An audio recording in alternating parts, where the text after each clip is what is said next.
Hey heroes, Kolz here. So today I'm going to show you how to kite in Nightmare mode. Kiting in Nightmare mode is so important because you don't want the Horde to hit you. Unlike the other parts of the game where the Horde never really get close, in Nightmare mode they're going to get close all the time. And your job is just to survive and not get hit as often as you can. Nightmare mode is so important because of all the additional rewards you get in the forms of hero orbs and runes. For that reason, being able to kite effectively is super important in clearing out Nightmare content and making all of your heroes stronger through global buffs. There are 3 different ways to kite in Nightmare mode, and I'll walk you through each one of them on a run of 280, which is the last chapter I just cleared in Nightmare mode and is currently the end of the game. This is part of my journey through Nightmare number 5. I'm going to be using my Were-Wizard build, and I'll go through that in a bit too, and we're going to run through just kind of how I think about kiting in Nightmare mode. The first technique here is going to be a circle technique. What you're going to see is me kiting around in a circle. I know that's I have a pretty good name for that one if you're asking me. I'll also kind of just walk you through my build in Nightmare mode as we go here. So you can see me kiting in a circle, and it's really exciting. The Horde in the beginning of a level will come from all parts of the map, and so you're just trying to kind of get them into a bunch and then not get hit as much as you can. I'm running 280 where my movement speed is capped at 9. If you're running lower level Nightmare modes, you should cap your movement speed at like 11 or 12 through jewels, and you'll have an easier time avoiding being hit. I'm using Werebeast, who is my current favorite in Nightmare mode. When you're early, like levels 1 through 120, you can use basically any hero. I have a whole different video on how to find the best heroes for Nightmare mode. So you can see here, I'm still doing my circle technique, and what you're trying to do is kind of like stop at each quadrant of the circle in order to let the Horde kind of catch up and then kind of keep moving around, and that way they don't really hit you. You can see these are kind of some of the advanced Horde that you'll see in later Nightmare modes. One guy's got a slow aura and one guy has a poison aura. You're not going to have to worry about that in the early parts of Nightmare mode. All right, and now I've switched up to technique 2, which I call the snake. Snake kiting is kind of what it sounds like. You're going to be kiting the Horde in an S, usually vertically in the map. I use this a lot for someone like Shield Warden who has a lot of freezes, and you actually like need to keep all of the frozen Horde at the bottom of the map as you kind of like let more Horde come into the top. And then you snake through them back and forth. In these later versions of Nightmare mode, you get hit a bunch. Again, in earlier versions you don't, in earlier level stages you don't. So my goal here is actually to get as many Horde as you can on the screen. When you're lower in Nightmare mode, you'll be able to fill up the whole screen with Horde and no additional Horde will spawn from the top. And you'll just have this giant pack of, in this case, it's like sugar balls coming and chasing after you. But in later levels, in earlier levels, you can cap out the number of Horde on the screen and they won't spawn anymore. Okay, and we're getting right into it. This is the 3rd version of kiting. I call it the Hax method. So HaxSennin can do this like a pro with Clockwork Mage to the point where like he doesn't even get hit. But I'm going to show you the Werebeast version, which is more of a beast version, where you don't really worry about getting hit as much. You're just worried about controlling the flow of Horde on the screen. Because later in Nightmare mode, you're going to have just like a ton of them hitting you all the time, as you can see here. And the best you can do is just minimize the number of times you're getting hit. So we're going to move on to wave 2, and I'm going to max out Frost Nova real quick. And then I'm going to build towards my evolved Arcane Staff, which will let me turn into Death Ray, which has a snare, which is like essentially a second stun in Nightmare mode. At the beginning of a run, you actually want to do what Spider Pig tells me to do. And Spider Pig goes by a lot of names. I'm not sure exactly his in-game name and his YouTube and Reddit names, but he goes by Spider Pig on Discord. And he says sometimes the best strategy is the T-Rex strategy, which is stand absolutely still and wait. And so at the beginning of a run, beginning of a wave, you can see here where I'm just going to be standing still and hanging out before I take off visibility mode and take off and start showing damage numbers, so you can get like a true sense of like how nutty this can get. One little thing to note here is it's like a small optimization as I'm moving up and down for 2 reasons. The first reason is just to keep my fingers ready to go. Like I'm gonna have to start kiting in a minute, and so I want to be kind of ready. And then 2, moving up and down helps to control their spawn locations, which we'll get into in more detail like right now. And so here becomes the HaxSennin method of kiting, which is you want to move north and south, up and down as much as you can, and limit your east-west movement. And in that way, you can control how the Horde come onto the screen. By doing this, the Horde will mostly spawn from the north, the top, and the south, the bottom of the screen, and they won't spawn from the east or west. And what that does is it keeps the whole, in my case, west or left side of the screen open for kiting. And you can see here how between the snares from Death Ray and the freezes from Ice Wand, that I have the whole left-hand side of the screen to go. And the third wave, I will count how many hordes spawn from the left-hand side after I get the kiting method going.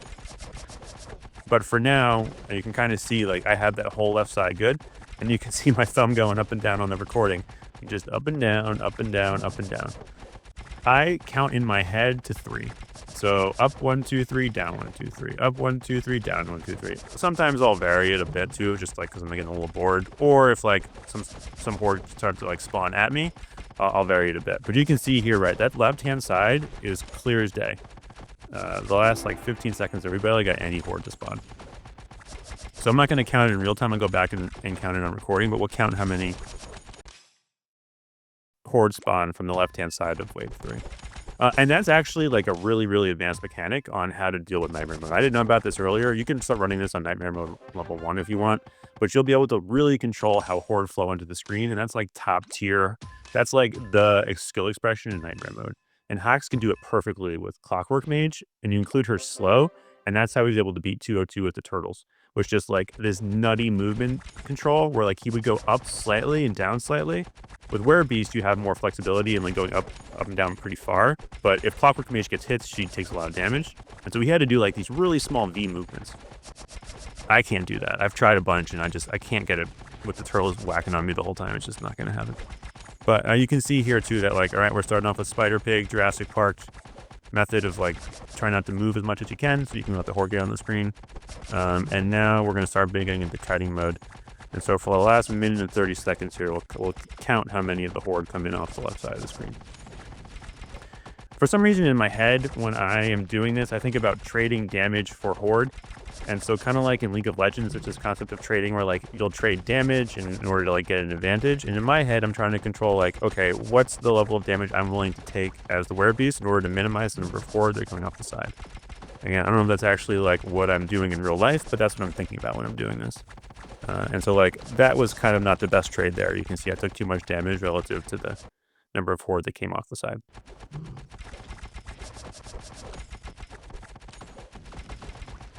I think Candyland and Farm, the previous set of chapters, are the two best areas in the game. I love the thematics. The farm is just a whole bunch of chickens, and this one's a bunch of like little sugary guys coming to get you.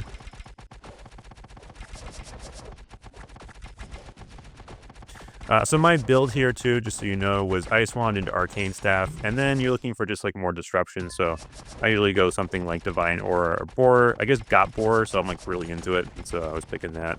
And then Crossbow is actually really good with Hydra Basilisk. You can activate the ultimate, and the crossbow arrows will slow everything on the screen.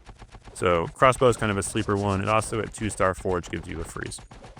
And that's usually how I round out my build. Usually Divine Aura instead of Boar is like the smarter thing to do, but like I'm on a Boar kick. And you can see there, like I had nothing coming off the left-hand side of the screen, basically all wave 3. I'll go back through and count them. There's maybe like 20 there.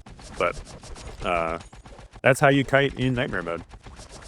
And this is my first run on 280, so I cleared it over the weekend. This is the new content. You can see me there taking a screenshot because I'm cool. The big thing to note too is how much damage the pet did. Like in Nightmare Mode, your pets are going to do all your damage. I mean, look at that, 70 million for that dude. Beast Mode. This is why you do Nightmare Mode. 74 runes and 1800 hero orbs is more than you'll get from like any other event. Fantastic for leveling up your heroes. Run Nightmare content to level up your heroes. That's why you do it. You see my pets here. I was running Hydra Basilisk with double snails. That's my preferred Nightmare build because of the extra health. Nothing particularly fancy or interesting there. There's my build with the Werebeast. The big thing here is Wizard Hat and Wizard Ring. Those add status effect duration and what you should be running for Wizard. Those are the two most important pieces. And then I run the Wizard Robe and Ring for the starting upgrades and then finish it off with Knight. Jewels is mostly regeneration and evasion. The big one here is Projectile M. I added that in to maybe double the number of arcane staff projectiles and Ice Wand projectiles. Just give me a chance of doubling them. Really small optimization there. And weakness is super important. And then I'll show you here, I was finished out all the content through 280. And I'll look at the leaderboard now. So I have number 70. There's a couple of my buddies here. Rising Cake. He's in there. Organic is up there, number 9. Those guys are like really, really cool gear, like really maxed out. 302 is there. Chronic is there. All my guild mates that I'm aspiring to be are in there. Got Boicho and Poopa. I like Poopa's name a bunch. So you can see all my guild mates are up top. And that's kiting in nightmare mode. So the important things to remember are there's 3 versions. The easiest one is a circle, and you can use that a lot in nightmare modes 1 through 120. The second version is an S snake, where you kind of like want to let them just come in through the top or the bottom, let them pile up behind you, and then snake down. And then there's the Hax method, which is you want to control the flow of horde to only spawn from the north and south while you kite west, and you're trying to go up and down as much as you can with only small movements to the west. I'm Kolz. I'm a high-level HVH player. I hope you enjoyed this video, and you can kite a little better in nightmare mode. Please subscribe to the channel if you like it, and like the video if you like it. And remember, always do your adventures!